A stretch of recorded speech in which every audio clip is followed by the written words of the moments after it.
যখন কোরআন নাজিল হলো, যখন আল্লাহ রসুল সাল্লাল্লাহু আলাইহি সাল্লামের কাছে তার চূড়ান্ত ওহী প্রদান করলেন, এটা একেবারে শুরু থেকেই ছিল একটা বিপ্লব।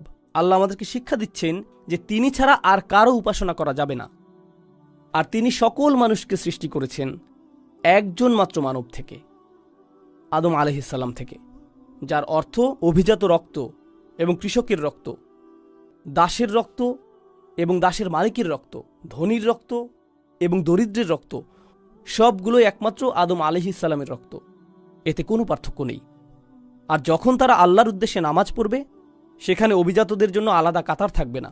দ্বিতীয় কাতার ধর্মীয় অভিজাতদের জন্য, তারপর তৃতীয় কাতার অর্থশালী অভিজাতদের জন্য, আর তারপর দরিদ্র মানুষ পেছনের কাতারে থাকবে। এরকমটা হবে না। যখন মুসলিমরা নামাজের জন্য দাঁড়ায়, হামজা রাদিয়াল্লাহু তাআলা আনহুর মতো উচ্চ মর্যাদা সম্পন্ন ব্যক্তিরা যেই কাতারে দাঁড়াবে, সেখানে বিলাল রাদিয়াল্লাহু তাআলা আনহুর মতো দাসেরাও থাকবে। তারা সকলে একই কাতারে দাঁড়াবে। এটা শুধুমাত্র তাত্ত্বিকভাবেই সমতার কথা বলে না, বরং এটা বাস্তবেই প্রতীয়মান। প্রতিটি নামাজে যখন মুসলিমরা একসাথে দাঁড়ায়, এতে প্রদর্শিত হয় যে সকল মানুষ সমান। আপনি সকল ধরনের উপাধি ত্যাগ করেন। যদি কেউ অভিজাত হয়, যদি কেউ গবেষক হয়, যদি কেউ ব্যবসায়ী হয়, যদি কেউ মন্ত্রী হয়, সে যাই হোক, বাইরে সেই আভিজাত্যের জুতাগুলো তাকে খুলে ফেলতে হয়। তারা আল্লাহর ঘরে আসে, আর তখন তারা শুধুই আল্লাহর বান্দা। তারা সম্পূর্ণরূপে সমান, তাদের মধ্যে কোনো শ্রেণীবিন্যাস নেই। তবে কোরআনে অভিনব এক শ্রেণীবিন্যাসের কথা বলা হয়েছে। এরকম একটা বিষয় আসলেই রয়েছে যে কিছু মানুষ অন্যদের তুলনায় উত্তম। কিন্তু কোরআন কিভাবে এটাকে সংজ্ঞায়িত করেছে? ইন্না আক্রামাকুম ইনদাল্লাহি আতকাকুম। সবচেয়ে অভিজাত তারাই। এখানে অভিজাত শব্দটি খুবই গুরুত্বপূর্ণ, কারণ আরবরা যখন অভিজাত শব্দটি শুনতে পেল, তাদের মাথায় কি এসেছিল? এই 3 শ্রেণীর অভিজাতদের কথা তাদের মাথায় এসেছিল। এই 3 শ্রেণী যা আমি আপনাদেরকে বর্ণনা করেছি। আর আল্লাহ বলছেন, তোমাদের মধ্যে সবচেয়ে অভিজাত তারাই যারা আল্লাহকে সবচেয়ে বেশি ভয় করে, যারা আল্লাহর ব্যাপারে সবচেয়ে বেশি শঙ্কিত, যারা আল্লাহর ব্যাপারে সবচেয়ে বেশি সতর্ক। তো এখন কিভাবে আপনি নির্ধারণ করবেন যে কে উত্তম? যে মূলত আল্লাহর প্রতি সবচেয়ে অনুগত, ন্যায়ের প্রতি সবচেয়ে অনুগত, মূলনীতির প্রতি সবচেয়ে অনুগত, সত্য এবং সততার প্রতি সবচেয়ে অনুগত। যে ব্যক্তি বেশি দয়াশীল, সেই উত্তম। যে ব্যক্তি বেশি সত্যবাদী, সেই উত্তম। যে ব্যক্তি তার পরিবারের অধিকার আদায় করে, সেই উত্তম। এতে কিছু যায় আসে না যে সেই ব্যক্তি কি মিলিয়নিয়ার নাকি বাস্তুহীন। এতে কিছু যায় আসে না যে সে কোন পরিবার থেকে এসেছে। এটা গুরুত্বপূর্ণ না, কারণ তাকওয়া ভিতরে থাকে, বাইরে না। তো বাইরে তারা কি পরিধান করেছে, বাইরের চামড়ার আবরণ, অর্জন, স্বীকৃতি, এই সকল বাহ্যিক জিনিস এই অর্থে আল্লাহর কাছে অপ্রাসঙ্গিক।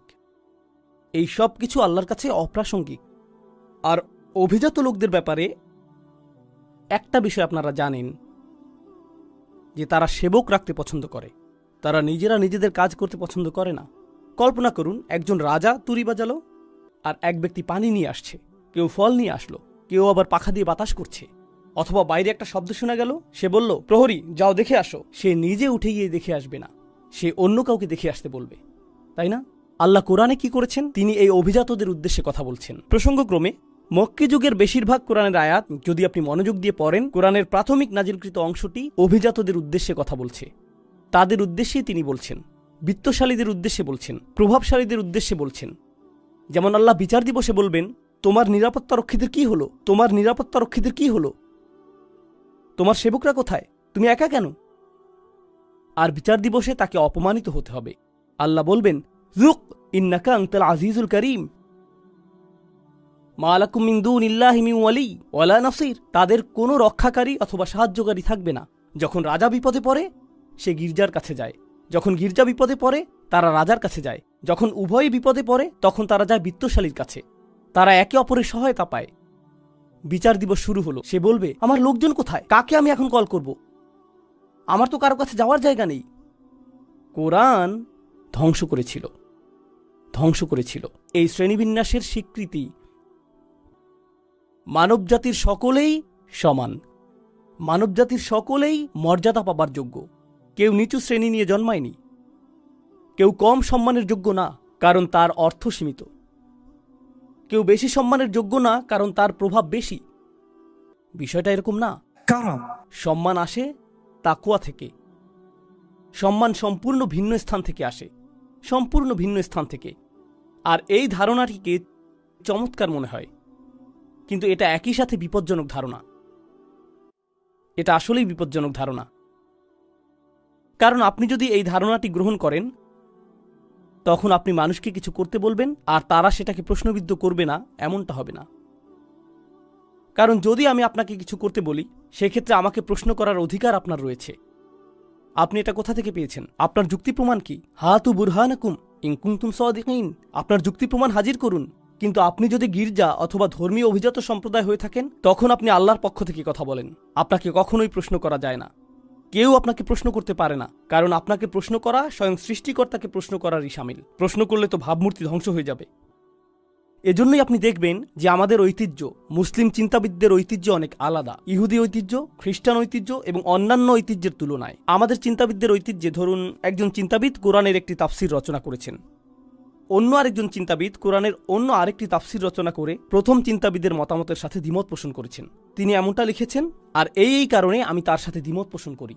তখন কেউ এটা দেখে এই কথা বলে না যে দেখো এটা তো কুফর, কিভাবে সে এই চিন্তাবিদের সাথে দ্বিমত পোষণ করছে। না, এখানে কেউই যাজক না, এখানে কেউই অতি পবিত্র না। ওনারা সকলেই মানুষ যারা সর্বোচ্চ চেষ্টা করেছেন আল্লাহর বাণীকে উপলব্ধি করার। তারা একে অপরের সাথে মতবিরোধ করতে পারেন, বিতর্ক করতে পারেন, আর এটাই আসলে আমাদের ধর্মের শক্তিমাত্রা।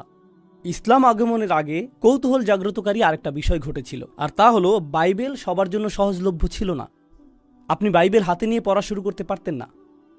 আপনাকে যথাযথ কর্তৃপক্ষের কাছে যেতে হতো, তারাই আপনাকে বলবেন যে এটা কি বলছে। তাওরাত এবং বাইবেল গ্রন্থ আকারে মানুষের কাছে ছিল না। তারা কিছু মৌলিক দোয়া এবং প্রার্থনা জানত, কিন্তু লিখিত গ্রন্থটি ছিল গির্জার অধিকারে। লিখিত গ্রন্থটি ইহুদি রাবাইদের অধিকারে ছিল। যখন আল্লাহ আমাদেরকে চূড়ান্ত ওহী প্রদান করলেন, তিনি এটাকে গ্রন্থ আকারে নাজিল করেননি, যাকে গোপন কোনো স্থানে সংরক্ষণ করতে হবে, যাতে বিশেষ কিছু মানুষ শুধু এর নাগাল পায়। কোরআনকে মুখস্থ করা হয়েছিল এবং এটাকে ছড়িয়ে দেয়া হয়েছিল জিহ্বার দ্বারা। যে কোনো কানই এটা শুনতে পারত। এটা সংরক্ষিত কোনো তথ্য না, প্রত্যেকের জন্য এটা অবারিত। আর শুধুমাত্র এটুকুই একটা বিপ্লব ছিল। শিক্ষা প্রত্যেকেরই নাগালের মধ্যে, আল্লাহর বাণী প্রত্যেকেরই নাগালের মধ্যে। প্রত্যেকেরই আল্লাহর বাণী নিয়ে চিন্তা করা উচিত। এরপর তাদের যেতে হবে এমন ব্যক্তিদের কাছে যারা আরও বেশি জানে, এবং শিখতে হবে। এটার অর্থ কি? তাদেরকে হতে হবে অনুসন্ধিৎসু, তাদেরকে হতে হবে চিন্তাশীল, বিশ্বাসী। তারা এজন্য বিশ্বাসী না যে কেউ তাদেরকে বিশ্বাসী হতে বলেছে, তাদেরকে নিজে থেকেই বিশ্বাসী হতে হবে। আলা বাসীরাহ। এটা ছিল তাৎপর্যপূর্ণ একটা বিপ্লব। এটা আসলে ইসলামী বিপ্লব। এটা নিয়েই রাসূল সাল্লাল্লাহু আলাইহি ওয়াসাল্লাম এসেছিলেন। আমি এগুলো আপনাদেরকে বলছি কারণ আমরা ইতিহাসের নির্দিষ্ট একটি সময়ে বাস করছি। ১৫০০ বছর হয়ে গিয়েছে রাসূল সাল্লাল্লাহু আলাইহি ওয়াসাল্লামের আগমনের পর। প্রায় ১৫০০ বছর পার হয়ে গিয়েছে। তো এটা দীর্ঘ একটা সময়। তলা আলাইহিমুল আমাদ, এভাবে কোরআন আমাদের পূর্ববর্তীদের বর্ণনা করেছে। তাদের উপর দীর্ঘ সময় পার হয়ে গিয়েছে। সময়ের সাথে সাথে যা ঘটে তা হলো আমরা কিছু জিনিসের কথা ভুলে যাই যা প্রথমে উপস্থিত ছিল। আমরা শুধুমাত্র একটা সংস্কৃতিতে পরিণত হই, ঠিক যেভাবে অন্য সকল ধর্ম সংস্কৃতিতে পরিণত হয়েছে।